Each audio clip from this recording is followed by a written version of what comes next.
வணக்கம் விவர்ஸ். இப்போ dates pickle பண்ணியிருக்கேன். இது எப்படி செய்யலான்னு பார்க்கலாம் வாங்க. ஈஸியாக செய்யலாம், செம்ம டேஸ்ட்டாக இருக்கும். வணக்கம் விவர்ஸ். ஒரு 200 கிராம் டேட்ஸ் எடுத்திருக்கேன். ஒரு சின்ன சோளா புளி எடுத்திருக்கேன். பூண்டு உரித்து வச்சுருக்கேன். ஒரு 4 துண்டு இஞ்சி போட்டிருக்கேன். இதை ஃபஸ்ட்டு லைட்டாக பல்ஸ் மோடு விட்டு எடுத்து வச்சுக்கலாம். அதுக்கப்புறம் அதையும் போட்டு ஒரு டம்ளர் ஜலம் விட்டு தண்ணி விட்டு நைஸாக, ரொம்ப நைஸாக அரைக்க வேண்டாம், கொஞ்சம் குறப்பாக அரைச்சி எடுத்துன்னு வந்துடலாம். கடாயில் எண்ணெய் வச்சாச்சு. கொஞ்சமாக கடுகு போட்டுடலாம். கடுகு வெடிக்கட்டும். கொஞ்சமாக உளுத்தம்பருப்பு சேர்த்துடலாம். கொஞ்சமாக கருவேப்பிலை சேர்த்துடலாம்.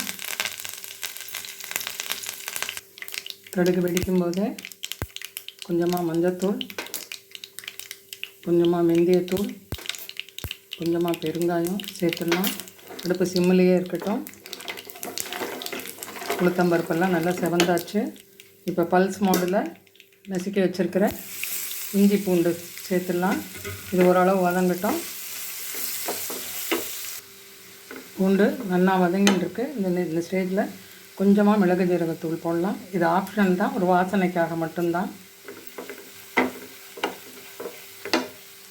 இப்போ நம்ம அரைச்சி எடுத்துருக்கிற டேட்டோட பேஸ்ட்டு போட்டுடலாம்.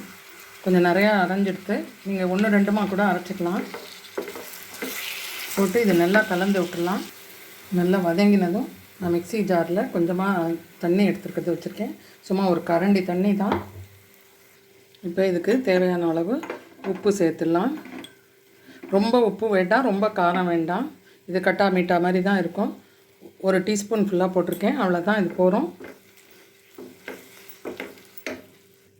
1 டேபிள் ஸ்பூன் மிளகாய் தூள் போட போகிறேன். இதுக்கு தனியாத்தூள், கரம் மசாலா தூள் எதுவுமே தேவையில்லை. காரம் உப்பு கூட மீடியமாக தான் இருக்கணும். இப்போ இதோடு சேர்த்து கலரிட்டு இன்னும் ஒரு 2 ஸ்பூன் நல்லெண்ணெய் விட்டுட்டு, ஃபஸ்ட்டு ஒரு பெரிய டேபிள் ஸ்பூன் வழியாக நல்லெண்ணெய் விட்டுருக்கேன். இப்போ இன்னும் 1 ஸ்பூன் நல்லெண்ணெய் விட்டுட்டு ஒரு 5 நிமிஷம் மூடி வைக்கலாம். இப்போ திறந்து பார்க்கலாம். பாருங்க, நல்லா எண்ணெய் பிரிஞ்சுட்டு ஜம்முன்னு கொதிச்சிருக்கு. அவ்வளோதாங்க, டேட்ஸ் பிக்கிள்ஸ் ரெடி. இங்கே எடுத்து வச்சுன்னு சாப்பிட்லாம். இந்த தயிர் சாதத்துக்கு தொட்டுக்கலாம். பூரி, சப்பாத்தி, இட்லி, தோசை எதுக்கு வேணாலும் சாப்பிட்லாம். குழந்தைங்கள்லேருந்து பெரியவங்க வரைக்கும் எல்லாருக்கும் பிடிச்சமான ஒரு பிக்கிள். நீங்களும் செஞ்சு பார்த்து அசத்துங்க விவர்ஸ்.